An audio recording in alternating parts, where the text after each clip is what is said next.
Salut à tous les gars, j'espère que vous allez bien. Pour ma part, ça va super. Je suis motivé comme jamais pour reprendre l'entraînement.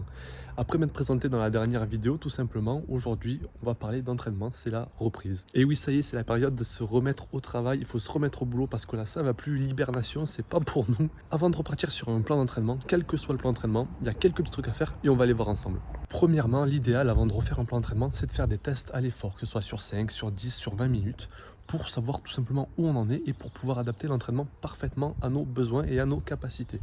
Seulement, moi dans mon cas, ça va faire un moment que j'ai pas touché le vélo sérieusement, et si je fais un test aujourd'hui, les données vont être complètement fausses. C'est-à-dire qu'elles vont être beaucoup plus basses que ce que je suis capable de faire. Et si je m'entraîne sur ces seuils très bas, ben peut-être qu'au bout de 2 semaines, je vais les surpasser et l'entraînement ne va pas du tout être bénéfique. C'est pourquoi il faut prendre le temps de faire une petite période de remise en forme. Donc la remise en forme, qu'est-ce que c'est? Tout simplement, comme son nom l'indique, c'est une période qui va durer entre 2 et 4 semaines selon les individus, où le but va être de se remettre en forme. Donc c'est-à-dire qu'on va reprendre les bases, on va refaire de l'endurance, on va refaire du vélo plaisir, on va faire des intensités très basses et augmenter petit à petit sur 4 semaines pour tout simplement essayer de récupérer le niveau le plus proche de notre niveau potentiel à l'époque où on était entraîné, pour faire un test qui soit de bonne qualité. Du coup, aujourd'hui, je vous amène avec moi. Je vais vous montrer 2 ou 3 petits clips que j'ai réalisés dans les bosses derrière chez moi là-bas, dans les dentelles de mon Mirail, où tout simplement j'ai fait des mini-tests à la sensation pour savoir à peu près où j'en suis. C'est parti. Allez les gars, ça y est, on se retrouve désormais aux commentaires, donc je vais tout simplement vous expliquer le déroulement de la suite de la vidéo. Donc là, il faut savoir que j'ai tourné ces clips en pleine période de remise en forme, ça fait à peu près 2 semaines que j'ai repris le vélo de manière un peu plus assidue, et mon but est tout simplement de faire ces 3 petites bosses derrière chez moi à la sensation. Donc comme son nom l'indique, à la sensation, j'ai pas d'objectif particulier si ce n'est que de tout donner bien sûr dans le maximum des capacités du moment, histoire d'avoir un compte rendu de ce que je suis capable de tenir en termes de watts, de cardio sur environ 10 minutes d'ascension. Allez c'est parti, je vous laisse avec les clips.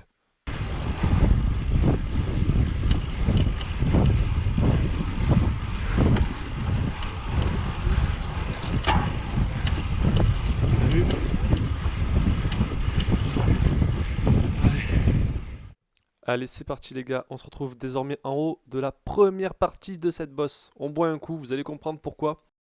Tout simplement parce qu'on va se retrouver sur une partie plutôt plate à profil descendant, où il ne va pas falloir baisser le rythme parce que si on veut conserver une haute vitesse et un haut taux de watts, il faut appuyer sur les pédales. Donc là voilà, on voit que ça roule quand même un petit peu vite, il faut pas lâcher, c'est difficile parce qu'on a le lactique dans les jambes. Mais bon, on prend un peu de plaisir dans la descente parce que là ça passe à bloc les gars. Allez, hop, on met les mains en bas.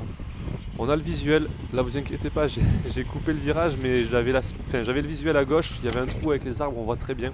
Et la grosse relance pour conserver la vitesse, c'est un petit peu la mythique relance de cette bosse, où à chaque fois ça passe, ça repart à bloc, quoi, tout simplement.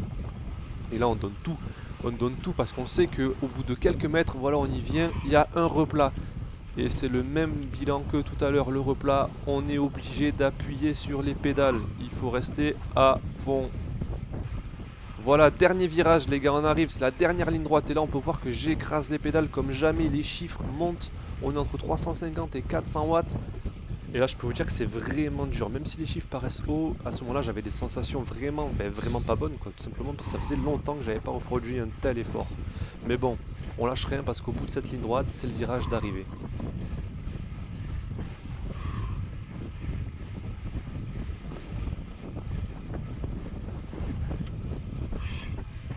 Voilà, et là, c'est la délivrance. On arrive dans ce grand virage à droite, on passe le panneau et on peut tout relâcher. Donc au final, dans cette montée, on aura fait une moyenne de 300 watts sur 8 minutes 30. 27,6 de moyenne.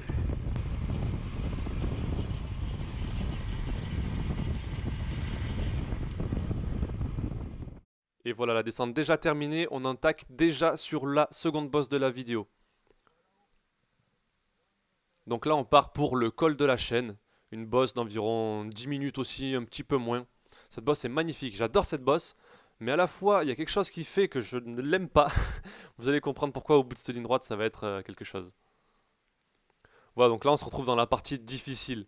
Pour le même nombre de watts que tout à l'heure, on monte quasiment 10 km/h moins vite. C'est beaucoup plus raide. On est dans des portions entre 8 et 10% tout le long, dans de longues lignes droites, c'est l'enfer.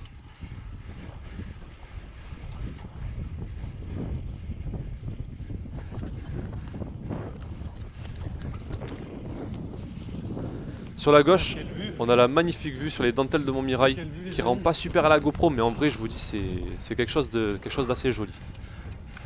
Voilà, on arrive à la bascule avec quasiment 10 minutes à presque 300 watts comme vous pouvez le voir à l'écran.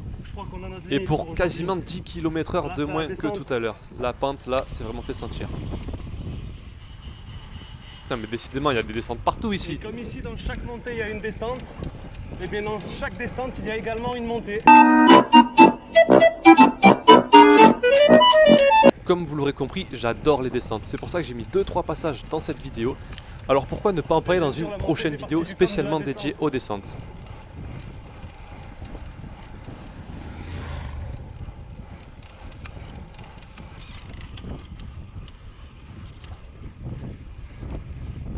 Cette deuxième partie de montée est superbe. On est au milieu des vignes en plus avec ces couleurs automnales à cette période de la saison où il fait encore 25-26 degrés. C'est juste super agréable.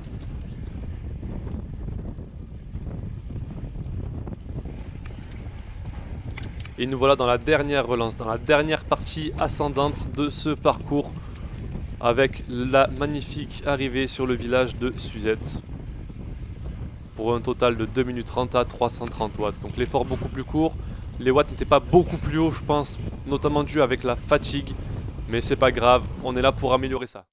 Bon les gars, on se retrouve dans mon garage à vélo tout simplement pour analyser les données de cette vidéo. Donc vous avez pu voir sur ces petits clips que j'ai fait deux styles d'effort. Le premier sur environ 10 minutes où j'ai tenu une puissance de 300 watts. Et le second 3 minutes à peu près à 330 watts. Donc le premier 10 minutes 300 watts c'est pas mal pour une reprise en tout cas. Je suis quand même assez satisfait. Sachant que mon max à l'époque était d'environ 340-350 watts. Donc ça fait environ 15% de perte. C'est pas énorme. Ça fait 3 semaines que j'ai repris le vélo. Je suis plutôt confiant. Le plus compliqué, entre guillemets, c'est sur les 3 minutes où je fais seulement 330 watts de puissance. Alors je dis seulement, c'est déjà quand même beaucoup, je suis conscient. Mais par rapport à mon potentiel, il y a vraiment une grande marge d'erreur. Alors qu'est-ce qui explique cela? Premièrement, le manque d'entraînement. Ça, on est d'accord, ça fait 6 mois que j'ai pas roulé, j'ai à peine 3000 bornes là dans l'année. C'est pas suffisant pour espérer sortir des grosses puissances. Et secondo, il y a aussi le fait que l'effort arrive en fin de sortie. Baisse du niveau d'énergie, baisse de mental, augmentation de la fatigue. On ne pouvait pas s'attendre à des chiffres qui explosent les compteurs. C'est pas grave. Mais rappelez-vous les gars, en début de vidéo, je vous ai dit... Seulement, moi dans mon cas, ça va faire un moment que j'ai pas touché le vélo sérieusement. Et si je fais un test aujourd'hui, les données vont être complètement fausses. Tout simplement qu'il ne fallait pas faire de test à l'effort dès le début de la reprise du vélo parce que les données allaient être erronées tout simplement. Aujourd'hui, on a la parfaite illustration puisqu'en fait, ces clips que je vous ai montrés là ont environ une semaine. Depuis, j'ai fait 2-3 sorties à vélo. Et aujourd'hui j'ai explosé le 3 minutes. Aujourd'hui, j'ai fait 405 watts sur 3 minutes, à savoir 75 watts de plus, donc quasiment 20% de plus de puissance, ce qui est énorme. Mais du coup, ça me conforte vachement dans l'idée de me dire que ma remise en forme, elle porte ses fruits. Elle n'est pas là pour rien, puisque rien qu'en une semaine, les données de watts ont beaucoup plus augmenté. On voit tout simplement que voilà, je reprends la canne et puis c'est parfait, quoi. Ça motive. Donc à ce rythme-là, j'espère d'ici 2-3 semaines vous présenter mes tests à l'effort, que ce soit sur 5, sur 10 et sur 20 minutes, que je vais essayer de retransmettre en vidéo du plus simple possible et le plus ludique possible aussi, parce que c'est vrai qu'un test 20 minutes, c'est pas très passionnant pour ceux qui l'ont déjà fait, et ça fait mal, ça fait mal. En tout cas, d'ici fin du mois, les gars, restez à l'affût parce que je vais vous sortir une vidéo sur mes tests qui vont servir de puissance étalon pour tout le reste de la préparation sur l'hiver. Parce que les gars, les objectifs... Pété va falloir assumer les gars. Bon, en attendant, voilà les watts. Voilà, c'était pas des watts de folie, mais on travaille sur ça. On va développer ça ensemble les gars. J'espère que cette vidéo vous a plu. N'hésitez pas à laisser un commentaire sur ce que vous pensez, même sur vos données de watts à vous, si vous reprenez l'entraînement. Abonnez-vous et les gars, on se retrouve pour la prochaine vidéo. A plus les passionnés. Bon les gars, faut pas le dire, mais la prochaine vidéo, ce sera peut-être sur les descentes.